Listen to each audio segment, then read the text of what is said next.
చంద్రబాబు నాయుడు గారి నాయకత్వంలో అధికారంలోకి వచ్చిన తర్వాత ప్రజల సంతృప్తే లక్ష్యంగా పనిచేస్తూ ఈ రాష్ట్రాన్ని గత పాలకులు లెగసీగా ఇచ్చిన విధ్వంసకర వ్యవస్థలన్నింటినీ కూడా పట్టాలెక్కించి ఈ రాష్ట్రాన్ని దేశంలో నెంబర్ 1 స్థానానికి తీసుకువెళ్ళటానికి చేస్తున్న ప్రయత్నంలో భాగంగా మరి ముఖ్యమంత్రి గారు అనేక చర్యలు తీసుకుంటా ఉన్నారు. ఈరోజు కూడా మినిస్టర్సు, ప్రిన్సిపల్ సెక్రటరీసు,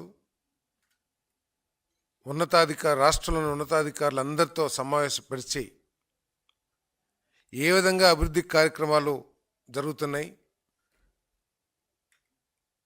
రాష్ట్రాన్ని ఇంకా అభివృద్ధి చేయటానికి రాష్ట్రంలో గ్రోత్ రేట్ జిఎస్డిపి పెంచడానికి, రాష్ట్రంలో పర్ క్యాపిటా ఇన్కమ్ని పెంచడానికి ఏమేమి చర్యలు తీసుకోవాలి, కలెక్టర్ల పనితీరుని, ప్రిన్సిపల్ సెక్రటరీస్ పనితీరుని, మంత్రుల పనితీరుని ఎప్పటికప్పుడు సమీక్షిస్తూ సూచనలు ఇస్తూ ఒక పక్క చంద్రబాబు నాయుడు గారు పరిపాలన చేస్తూ ఉంటే ప్రజాస్వామ్యాన్ని కానీ ప్రజల తీర్పును కానీ గౌరవించలేని ఒక అప్రజాస్వామిక నాయకుడి నాయకత్వంలో పనిచేస్తున్న ప్రతిపక్షం ఏ విధంగా పనిచేస్తుందో కూడా ప్రజలు ఆలోచించాల్సిన అవసరం ఉందని చెప్పేసి నేను మనవి చేస్తున్నాను. మనకి సామెతలు ఊరినే పుట్టవని అంటారు. పెద్దలు చెప్పేవాళ్ళు, 100 ఎలుకల్ని తిన్న పిల్లి కాశీ యాత్ర చేసింది, దెయ్యాలు వేదాలు వెల్లించాయి అని సామెతలు మనం వింటూ ఉంటాం తరచుగా. ఈరోజు వైసీపీ నాయకులు జగన్మోహన్ రెడ్డి గారు కానీ, సజ్జల రామకృష్ణారెడ్డి కానీ, లేదా వాళ్ళ నాయకులు మాట్లాడే మాటలు వింటే ఆఖరికి కాశీ యాత్ర చేసిన పిల్లి, వేదాలు వెల్లించిన దెయ్యాలు కూడా తలదించుకునే విధంగా మాట్లాడుతున్నారని చెప్పేసి నేను ఈ సందర్భంగా తెలియజేస్తున్నాను. వాళ్ళ ప్రెస్ మీట్లు చూస్తూ ఉంటే, లేకపోతే వాళ్ళు మాట్లాడుతున్న మాటలు చూస్తూ ఉంటే తడుముకోకుండా అబద్ధాలు ఎలా చెప్పాలి అని ఆలోచించే ముఠాకి వీరందరూ కూడా పెద్ద ఇన్స్పిరేషన్ లాగా కనపడుతున్నారని చెప్పేసి కూడా నేను మనవి చేస్తా ఉన్నాను. మనందరం కూడా ఇటువంటి అబద్ధాలు చెప్పే వాళ్ళని గోబెల్స్ ప్రచారం అని చెప్తా ఉండేవాళ్ళం. ఈ 18 నెలల కాలంలో గోబెల్స్ని మర్చిపోయి జగన్ బెల్స్ని గుర్తు చేసుకునే విధంగా మరి ఈ రాష్ట్రంలో ప్రతిపక్షం యొక్క పనితీరు ఉందని చెప్పేసి మనం చేస్తాను. ఈ 18 నెలల కాలంలో ప్రజలు ఎదుర్కొంటున్న సమస్యల మీద పోరాటం చేయలేరు. అసెంబ్లీకి వచ్చి ప్రజాస్వామ్యాన్ని గౌరవించి అసెంబ్లీకి వచ్చి తమకు ఓట్లు వేసిన ప్రజల్ని గౌరవించి అసెంబ్లీకి వచ్చి ఈ రాష్ట్రం కానీ రాష్ట్రంలో ప్రజలు కానీ ఎదుర్కొంటున్న సమస్యల గురించి ప్రస్తావించే ప్రయత్నం మాత్రం చేయరు. కానీ ఈ రాష్ట్రం మీద అవకాశం వచ్చినప్పుడల్లా విషం చిమ్ముతూ ఈ రాష్ట్రంలో ప్రజల మనోభావాల్ని దెబ్బతీస్తూ ఈ రాష్ట్రాన్ని ఏ విధంగా నష్టపరచాలి, ఏ విధంగా అస్థిరపరచాలి, ఈ రాష్ట్రంలో జరుగుతున్న అభివృద్ధి కార్యక్రమాలని ఏ విధంగా అడ్డుకోవాలి అని చెప్పేసి జగన్మోహన్ రెడ్డి గారు వారి టీం పనిచేస్తుందని చెప్పేసి కూడా నేను ఈ సందర్భంగా మనం చేస్తా ఉన్నాను. నేను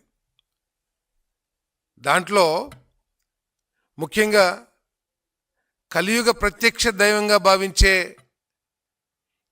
7 కొండలవాడు నివాసం ఉంటున్న తిరుపతిని ప్రపంచంలో ఉన్న కోట్లాది మంది హిందువులందరూ కూడా దాన్ని ఒక పుణ్యక్షేత్రంగా, పవిత్ర క్షేత్రంగా, జీవితంలో ఒక్కసారైనా సరే స్వామిని దర్శించుకోవాలనే తహతలాడుతూ ఉంటారు. అటువంటి పుణ్యక్షేత్రం మీద అవకాశం వచ్చినప్పుడల్లా ఆ స్వామి వారి మహిమల్ని తగ్గించడానికో, ఆ పుణ్యక్షేత్రం యొక్క శాంక్టిటీని తగ్గించాలనే లక్ష్యంతో వీళ్ళు లేనిపోని అభండాలు వేస్తూ అనేక కుట్రలు చేస్తున్నారని చెప్పేసి కూడా నేను ఈ సందర్భంగా తెలియజేస్తా ఉన్నా. నేను ప్రతి ఒక్కళ్ళు కూడా ఆలోచించాలి. అసలు వైఎస్ఆర్ కాంగ్రెస్ పార్టీ ఒక రాజకీయ పక్షంగా ఉండటానికి అర్హత ఉందా లేదా అని చెప్పేసి కూడా ఈ రాష్ట్రంలో ప్రజలందరూ కూడా ఆలోచించాలని చెప్పేసి నేను మనవి చేస్తా ఉన్నాను. నేను మద్యం సీసాలతో కూడా కుట్ర. ఈ సంవత్సరం వైకుంఠ ద్వార ఏదైతే ఉంటుందో ఏకాదశి నాడు చాలా బ్రహ్మాండంగా నిర్వహించింది టీటీడీ యాజమాన్యం. ఇంతకుముందు వైసీపీ నాయకులు అక్కడేదో మాదే తిరుపతి, మేమిక్కడ పెత్తందారులమి, మేము ఎంతమందిని కంటే అంతమందిని తీసుకెళ్తాము, ఇష్టం వచ్చిన రీతిలో దర్శనాలు చేపిస్తూ ఉన్న పరిస్థితుల నుంచి ఈరోజు ఒక వైకుంఠ ద్వారా దర్శనం ఒక పద్ధతిలో, క్రమ పద్ధతిలో టీటీడీ బోర్డు నిర్ణయించిన విధానాల ప్రకారం చాలా చక్కగా నిర్వహించారు. అది తట్టుకోలేని వైసీపీ ముఠ దాని మీద ఎంత ఘోరమైన ప్రచారం చేస్తుందో ఒకసారి ఆలోచించమని చెప్పేసి మనం చేస్తాను. చంద్రబాబు నాయుడు గారు సాంకేతిక పరిజ్ఞానాన్ని వినియోగించుకొని నిత్యం ప్రజలకి సేవ చేయాలనే ఆలోచనతో కొన్ని వేల కెమెరాల్ని అనేక ప్రాంతాల్లో నెలకొల్పడం జరిగింది. ఆ కెమెరాల ద్వారా వీళ్ళు చేసిన కుట్ర ఖాళీ మద్యం సీసాలని తీసుకుని వెళ్ళి కింద తిరుపతిలో ఖాళీ మద్యం సీసాలు కొనుక్కొని పైకి వెళ్ళి తిరుమలలో పెట్టి ఏదో అపవిత్రం జరిగిపోయిందని చెప్పేసి ఎటువంటి దుష్ప్రచారం చేశారో కూడా ఒకసారి ఆలోచించామని చెప్పేసి మనం చేస్తాను. మరి ఆ కెమెరాల సాక్షిగా, కెమెరాల మూలంగా ఎవరైతే ఈ కుట్రకి పాల్పడ్డారో, ఎవరైతే ఈ దురాగతానికి పాల్పడ్డారో వాళ్ళందరూ కూడా పోలీసులకి చిక్కిపోయారని చెప్పేసి మనం చేస్తాను. ఈ వ్యక్తులు సాక్షి విలేకరులో లేకపోతే ఆ వైసీపీ అనుబంధ సోషల్ మీడియా వర్కర్స్, వీళ్ళు భూమన కరుణాకర్ రెడ్డి గారి అనుచరులు అని చెప్పేసి తిరుపతిలో అంతా కూడా చెప్పుకుంటూ ఉన్నారు. భూమన కరుణాకర్ రెడ్డి గారు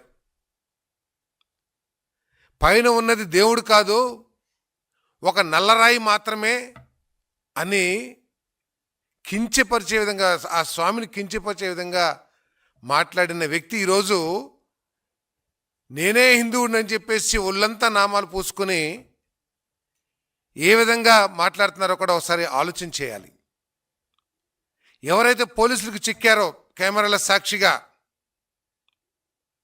వాళ్ళు మీ మనుషులు కాదా అని చెప్పేసి సూటిగా నేను ప్రశ్నిస్తానని చెప్పేసి కూడా నేను ఈ సందర్భంగా తెలియజేస్తా ఉన్నాను. నీ అనుచరులు చేసినప్పుడు ఎందుకు మొసలి కన్నీరు కారుస్తున్నారు కరుణాకర్ రెడ్డి గారు అని చెప్పేసి కూడా నేను అడుగుతా ఉన్నా. నేను అంతేకాకుండా ఆధ్యాత్మిక పర్యాటక ముఖ్యమంత్రి గారు అనేక సందర్భాల్లో మాట్లాడుతూ ఉన్నారు. ఈ రాష్ట్రంలో అభివృద్ధిలో భాగంగా టూరిజం ఒక గొప్ప అవకాశం ఉన్న రంగం మన రాష్ట్రంలో. టూరిజాన్ని పెంచినట్లయితే జిఎస్డిపి ఆదాయం పెరగటమే కాకుండా లక్షలాది మందికి ఉద్యోగ అవకాశాలు కల్పించగలిగిన రంగం అని చెప్పేసి టూరిజంని బ్రహ్మాండంగా ప్రోత్సహిస్తూ ఉంది ఈ ప్రభుత్వం అని చెప్పేసి మనం చేస్తాను. నేను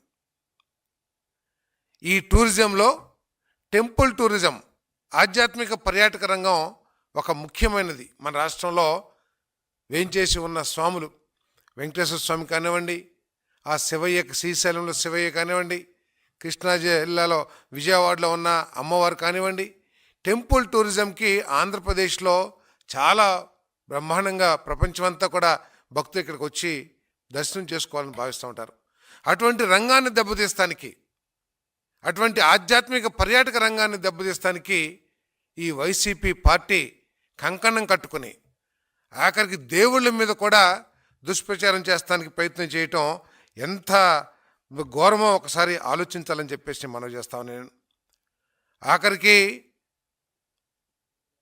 కల్తీ నెయ్యిలో A34గా ఉన్న విజయభాస్కర్ రెడ్డి ఏ విధంగా ముడుపులు కొన్ని లక్షల కోట్ల రూపాయలు ముడుపులు సంపాదించాడో మరి ఆయనే స్వయంగా చెప్పడం కూడా జరిగిందని చెప్పేసి నేను మనవి చేస్తా ఉన్నాను. నేను మరి ఈ విధంగా చేస్తూ వైసీపీ ఉన్న సమయంలో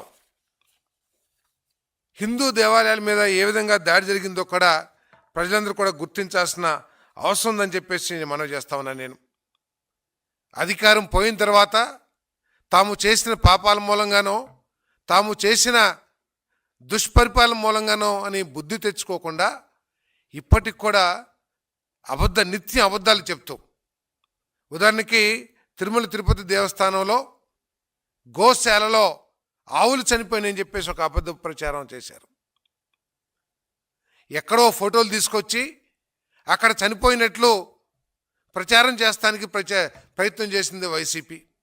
అదేవిధంగా చంద్రగిరిలో ఎక్కడో ఒక మన టోల్ గేట్ లాగా ఉంటే బ్యారికేడ్ లాంటిది ఉంటే దాన్ని తీసుకొచ్చి మన తిరుమలలో ఇటువంటి పెట్టారని చెప్పేసి అబద్ధాలు చెప్తానికి ప్రయత్నం చేశారని చెప్పేసి నేను మనవి చేస్తామని నేను.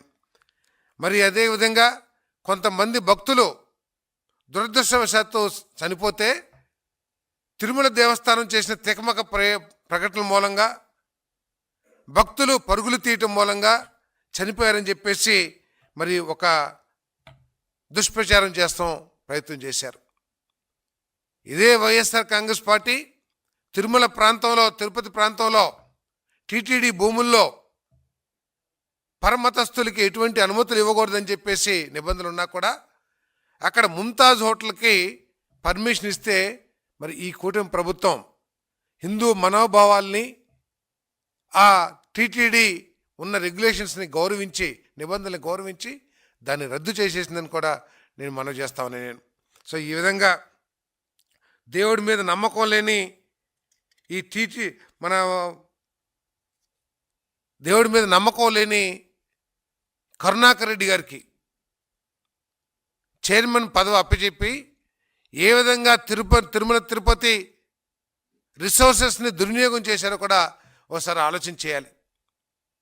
ఆయన మనసుకు నచ్చిన ఎన్నో కార్యక్రమాలు చేస్తూ ఆఖరికి తిరుమల తిరుపతి దేవస్థానం యొక్క నిధుల్ని పూర్తిగా తిరుపతికి ఖర్చు పెట్టడానికి భక్తులు అన్ని రాష్ట్రాల నుంచి కూడా వస్తారు. అన్ని రాష్ట్రాల్లో భక్తుల అవసరాలను తీర్చాల్సిన బాధ్యత మరి అవకాశం తిరుమలకి ఉన్నప్పుడు కేవలం తమ పెత్తందారీతనంతో దేవుడి మీద నమ్మకం లేదు కాబట్టి ఆ నిధుల్ని తమ రాజకీయ ప్రయోజనాల కోసం తిరుపతిలో ఏ విధంగా కోట్ల రూపాయలు ఖర్చు పెట్టారో కూడా ఒకసారి భక్తులందరూ కూడా ఆలోచించాలని చెప్పేసి మనం చేస్తాం. నేను గతంలో మనం వింటూ ఉంటాం, అన్య మతస్థులు వచ్చి ఈ దేశంలో హిందూ దేవాలయాల్ని ఏ విధంగా దోచేశారు, హిందూ దేవాలయాల్ని ఏ విధంగా ధ్వంసం చేశారు, అవన్నీ కనుక ఆలోచిస్తే ఈరోజు వైసీపీ పరిపాలనలో కూడా అటువంటి పరిస్థితులే మరి పునరావృతమని చెప్పేసి మనం చేస్తాను. కల్తీ నెయ్యి ఎంతో ఘోరం అండి. కనీసం 10% 20% కూడా లేదని చెప్పేసి పేపర్లు చదువుతా ఉన్నా. ఒరిజినల్ నెయ్యి అంత డూప్లికేట్ నెయ్యితో పామాయిల్తో మరి కొన్ని పత్రికల్లో అయితే జంతు కొవ్వు కూడా వచ్చింది. ఇంకా అది ఏదైతే ఎంక్వైరీ చేస్తున్నారో తప్పకుండా వాళ్ళు తీస్తారు. మేము అడుగుతా ఉన్నాం, ఏదైతే సంస్థ నుంచి మీరు కొన్నారో ఆ సంస్థకి కనీసం ఆ నెయ్యి తయారు చేసే ఇన్ఫ్రాస్ట్రక్చర్ ఉందో లేదో కూడా చూడుకోకుండా మీరు కేవలం ముడుపుల కోసం దాన్ని తీసుకొచ్చి అపవిత్రం చేశారు తిరుపతిని అని చెప్పేసి కూడా నేను ఈ సందర్భంగా నేను తెలియజేస్తా ఉన్నా. నేను మరి పరకామణి మన చిన్న దొంగతనం జరిగితే ఎంత సీరియస్గా చర్యలు తీసుకుంటామో ఒకసారి ఆలోచించండి. ప్రపంచవ్యాప్తంగా ఉన్న భక్తులు మొక్కులు చెల్లించుకుని దేవుడికి మాకు మేలు జరిగిద్ది, మా కుటుంబానికి మేలు జరిగిద్ది అని భావించే ఒక సెంటిమెంట్ని ధ్వంసం చేసే విధంగా పరకామణిలో చోరీ జరిగితే వారి మీద కఠినమైన చర్యలు తీసుకోకుండా కేవలం ఒక సెటిల్మెంట్ బ్యాచ్ ఏదైతే చేస్తూ ఉంటారో ఆ విధంగా సెటిల్మెంట్ చేసి కేసుని నీరు గార్చి వాళ్ళు బయటపడేట్టు చేశారంటే ఎంత ఘోరమో ఒకసారి ఆలోచించామని చెప్పేసి మనం చేస్తామని నేను. మరి ఆ కేసులో సాక్షిగా వస్తున్న ఒక అధికారి ఏ విధంగా కొంత అర్థం కాని పరిస్థితుల్లో ఏ విధంగా రైలు నుంచి పడిపోయాడో కూడా ఒకసారి ఆలోచించాలని చెప్పేసి మనం చేస్తాను నేను. అంటే ఏ కేసు వచ్చినా కూడా కేసులో తప్పించుకోవడానికి దాంట్లో సాక్షులు చనిపోతారు. వివేకానంద రెడ్డి గారి హత్య కేసులో 4 సాక్షులు చనిపోతారు. పరిటాల రవి హత్య కేసులో 9 మంది చనిపోతారు. ఇదేమిటో అసలు అర్థం కావట్లేదు ఈ రాష్ట్ర ప్రజలకి అని చెప్పేసి మనవి చేస్తాను నేను మనవి చేసేది ఏమిటంటే, మీరు నిజంగా ప్రజాస్వామ్యాన్ని గౌరవించే ఒక రాజకీయ పక్షం అయినట్లయితే కనుక మీరు ఈ రాష్ట్ర అభివృద్ధికి మీరు తోడ్పాటు అందించలేకపోయినా నోరు మూసుకుని ఉండమని చెప్పేసి మనవి చేస్తాను. ఈ విధమైన విషయాన్ని చిమ్మొద్దని చెప్పేసి నేను మనవి చేస్తా ఉన్నా నేను. మరి ఈ రాష్ట్రం ఈ 5 సంవత్సరాల్లో అనేక గొప్ప లక్ష్యాలతో ముందుకు వెళ్తా ఉంది కూటమి ప్రభుత్వం. మీరు ఇటువంటి అభియోగాలు మోపి ఇటువంటి దోపిడీలు చేసిన వాటిని కప్పిపుచ్చుకోవటానికి, ప్రజల దృష్టిని ఈ రాష్ట్రంలో జరుగుతున్న అభివృద్ధి నుంచి మరల్చడానికి ఇటువంటి కుట్రలకు పాల్పడద్దని చెప్పేసి కూడా నేను మనవి చేస్తాను నేను. ఆఖరికి తిరుపతి గోవిందరాజస్వామి ఆలయంలో బంగారు పూతలో కొన్ని కిలోల బంగారాన్ని దోచేశారు. ఆఖరికి ఏదైతే విఐపీస్కి శాలువాలు కప్పుతారో ఆ శాలువాల కొనుగోలులో కూడా అవినీతి చేశారంటే డబ్బుల కోసం ఎంత కక్కుర్తికి దిగదారుతారో కూడా మరి రాష్ట్ర ప్రజలు అర్థం చేసుకోవాలని చెప్పేసి నేను మనవి చేస్తా ఉన్నాను నేను.